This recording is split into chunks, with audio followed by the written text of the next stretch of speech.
Okay, so last week we talked about the three things that make or break our success when we're going for a goal.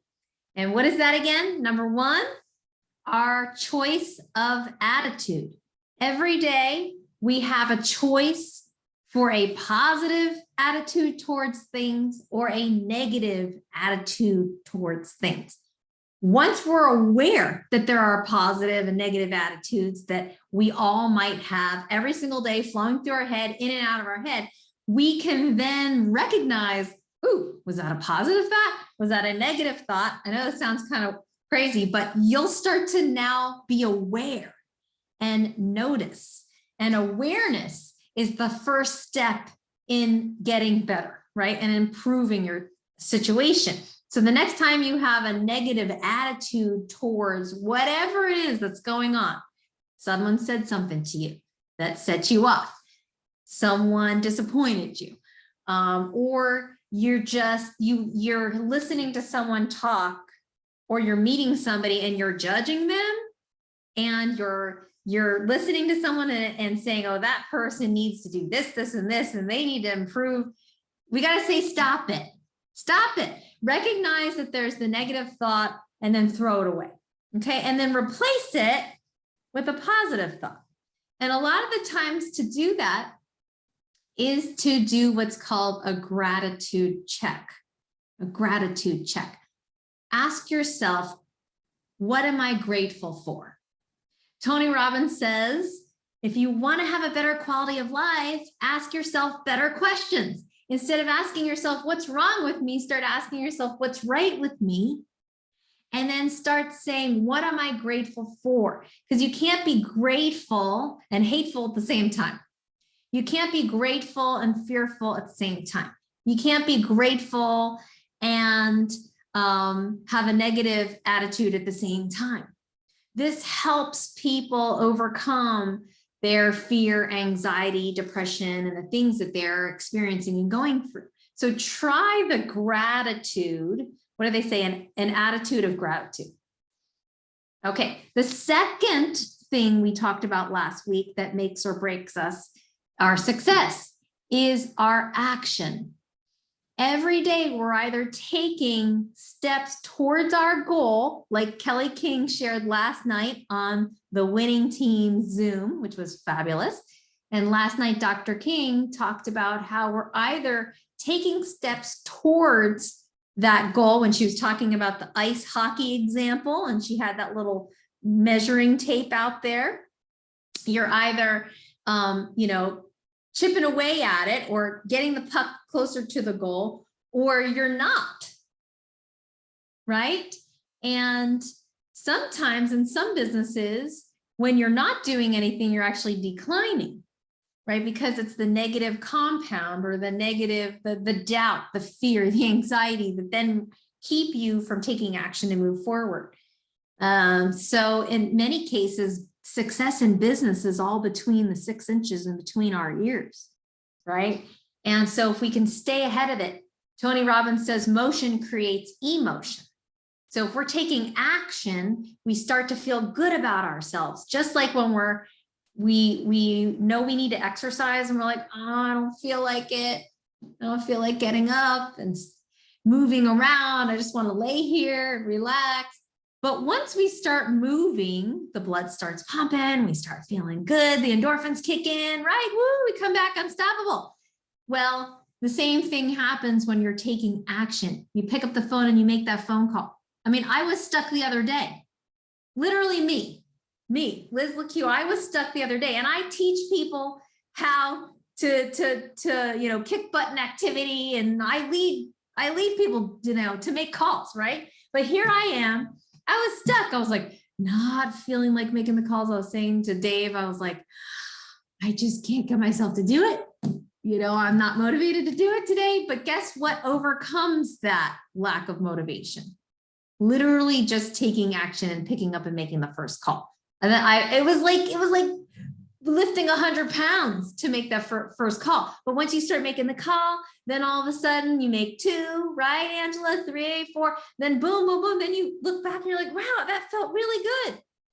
So Motivation is not something that you do, that you have, and then you do the thing. Emerson says, do the thing and then you'll have the power. Do the thing and then you'll have the power. He didn't say have the power in order to do the thing. If you wait to have the power, if you wait to have the motivation, if you wait till you feel like doing it, it's never going to get done. But if we just start taking little bite-sized chunks and say, okay, I'm just going to make one, then you do the one, then you're like, maybe you want to get in shape. You're like, I'll just do one push-up.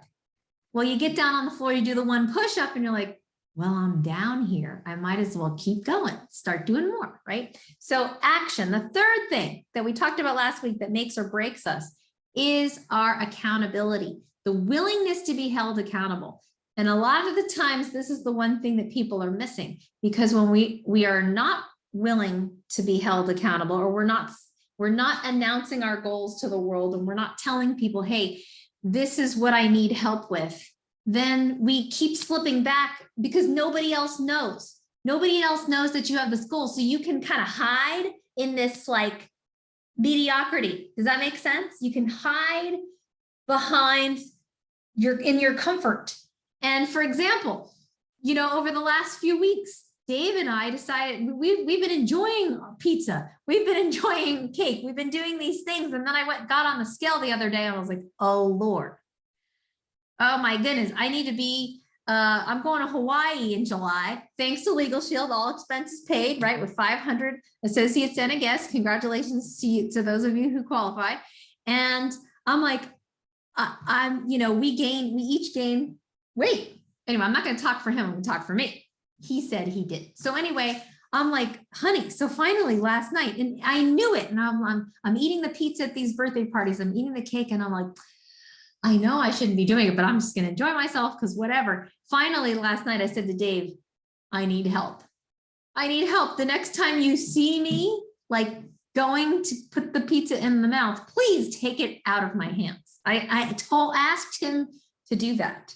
And he's holding me accountable. In fact, my son wanted to have pizza for breakfast or whatever. And like, I was in the middle of things. So I just quickly made him one. I was like, I'm not going to have any, not going to have any. And I've walked back in front of that stove range like 10 times looking at it.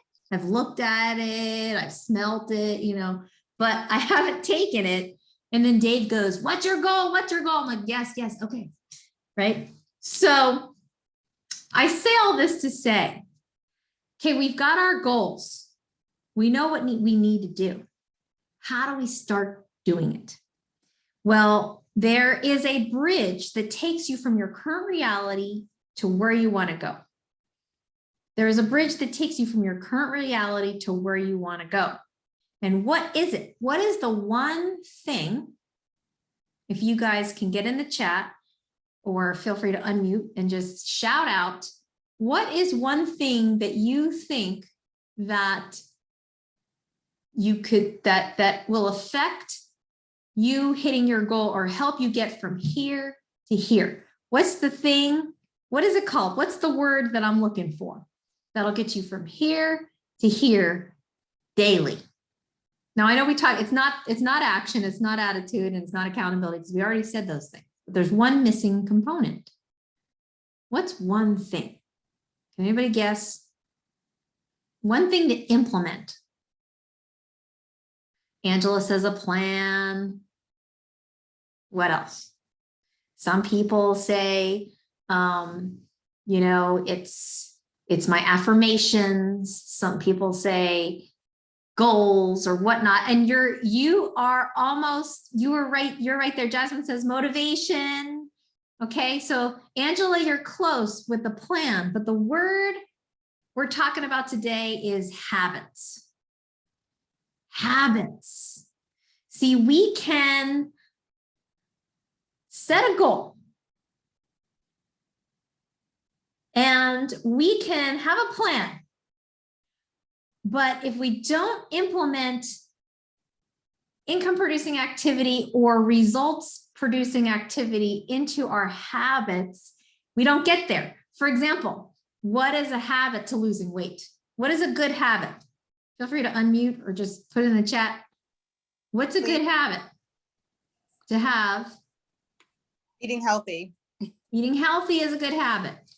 What else? What else is going to help you lose weight? That's a good habit. Exercising.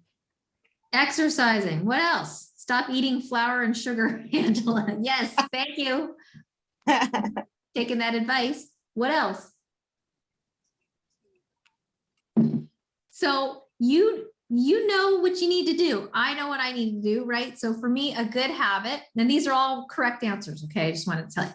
So for me, a good habit is to make sure that I do cardio 30 minutes every day. I lift weights 3 times a week, and then also eat a salad every day. So that's one of my habits that I'm going to create. Eat a salad every day. So if you're used to having, I'm going to eat pizza and soda for lunch on your lunch break, or Burger King and a Coca-Cola, replace it with a positive habit. Okay. Now I know this sounds so obvious, but until we write it down and physically hold ourselves accountable to those things, right? Then nothing's going to change, because we, like the book said last week, we were talking about the tripping point in leadership. The word was apathy, where the human nature wants to just go back to its comfort zone where nothing changes. And we need to create new habits. So if you're not seeing results in the area that you're looking to have results in, let's create new habits. Maybe if you're waiting till the end of the day to make follow-up calls to your prospects, and it doesn't ever happen because you're waiting till the end of the day and you're tired when you get home, maybe we need to move that to the beginning of the day and get up earlier. Maybe we need to move it to our lunch break. I don't know, right? But yes, exactly, Nona. New habits create new results. And I like what Angela said, salad twice a day. Yes, okay, I'll take your recommendation. And Angela has done that herself. Angela is the poster child for reaching her fitness goals. It's amazing. And I see her on social media every day posting how many steps she did. Way to go, Angela. All right. So I've created something called the Habit Goal Tracker. The Habit Goal Tracker sheet. I put it in the chat. So if you go to lizleq.now.site, lizleq.now.site, at the very top, you'll see the Habit Goal Tracker. And you can print this out. And I print this out every single month because sometimes I need to recommit to my goals, or I need to have them a little bit more fresh. So what you do is on the left-hand side, you write down your current reality, So it's, I weigh X amount, and then you write your goal, okay? And there's a column for spiritual goals, relationship goals, health and fitness goals, business goals, financial goals, and mental wellness and fun. And so, because success in life is not just one area. Having feeling successful and true happiness comes from feeling successful in every area of your life. And let me just define success, what I'm talking about here. I'm not talking about you're a multi-millionaire living in a mansion with a Tesla. I'm talking about you feel you are happy. Okay. And you are happy because you're growing. Write this down. Progress equals happiness. Progress equals happiness. It is our human nature to want to grow. And so sometimes when we are feeling sad or depressed or stuck, it's because we literally are stuck. It's because we want to grow, but we're not growing. But why are we not growing? You guys know the answer. Daily activity, right? Steps towards and habits towards creating that healthy growth in every area of your life. So I'm not saying don't be content with where you are today, because my yearbook quote. You know how you have a yearbook quote and you could choose what what quote you want to put in when you're the senior graduating class or whatever. But someone pointed out to me the other day that my yearbook quote is probably my favorite quote that's still today. And it's happiness is getting what you want while wanting what you have. Happiness is getting what you want while wanting what you have, being grateful and appreciative to where you're at, but also growing. And so what can you be growing in spiritually? What's a great goal to grow spiritually? Right? What's the next step for you spiritually? Just write that down. Take a second and write it down right now. Do you want to be reading the word more? Do you want to be attending church more regularly? Do you want to be bringing people to church with you? Do you want to be hosting small groups in your home, life groups in your home? What is that next step for you? Because if you're growing in that area, then you'll be grateful. You'll feel good about that. You're moving forward in life. How about relationships? What's a great goal for your relationships this month, this year? Maybe you want to have more family time, date nights. Maybe you want to work on being a better partner and reading books on improving your relationship skills. Maybe you want to get out there because you've been not getting out there for a while and start meeting people, right? So relationships. How about health and fitness? What's your health and fitness goal? And then what's your business goal? What is your business goal? So go ahead and write these things down, right? What level do you want to be at by a certain day? Or how many new customers do you want to bring on by the end of May 31, right? How about your finances? That's the next category. What is your financial goal? Are we looking at a certain amount in our savings account? Are we looking at knocking down some debt? Are we looking at starting to get into investing and learn about that? Are we looking at buying a home? What are these financial goals that you have? And then the last category is mental wellness. Mental wellness and fun. Because we need to have that, right? Life can't be all about work, and we need to have fun, and we need to have what's good for the mental wellness. Do we need to read? Do we need to go to the self-help section of the bookstore more often? Trust me, I grew up in the self-help section. In fact, we're putting together our library upstairs in our new home. And I mean, we have so many books, and I'm like, I can't believe I've read every single one of these books, but these books is what shaped my attitude that I have today. And a lot of the times I had to become the person before I had the things. And so sometimes you have to become the person before you can get promoted to the title. And how do we become that person first? It's from the inside out, through the books that we listen to, through the audios that we listen to, the motivational stuff, the sermons that we listen to. What can speak life in? If we're not putting things into our fuel tank, then we are running on fumes. And then we're cranky to everybody around us. And we don't like being that way. We want to be so full of love so we can overflow to others. And that is the state of joy that we want to be in, that most people feel good about. Okay, so once we've determined what all of our goals are, then you want to take the third column. As you can see, I just started working on the sheet today. I've got to finish it. But the fourth column, the last column is what's the new habit? And it says new habit.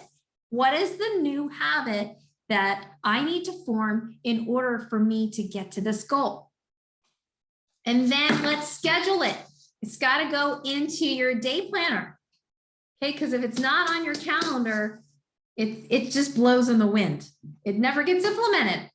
Sometimes I have to set a calendar reminder to go take my walk, or a calendar reminder to make the pizza.